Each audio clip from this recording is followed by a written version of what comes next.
আফওয়াদিল মাসাজিদ, কিয়ামতের আগে মসজিদগুলোর ভিতরে শোরগোল দেখা দিবে। কি দেখা দিবে ভাই? মসজিদগুলোর ভিতরে কি দেখা দিবে?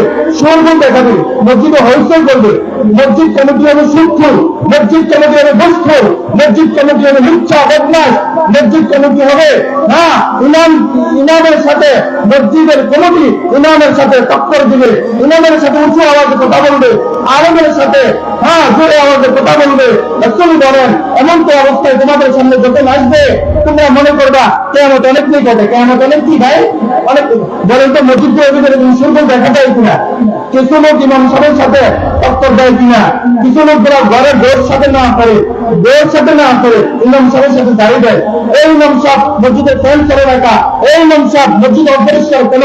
ইমাম সাহেবকে কথা বলার অধিকার কোন মসজিদের কমিটিকে আল্লাহ তাআলা দেন নাই, ঠিক কিনা? ইমাম হলো সমাজের নেতা। বলেন না সুবহানাল্লাহ।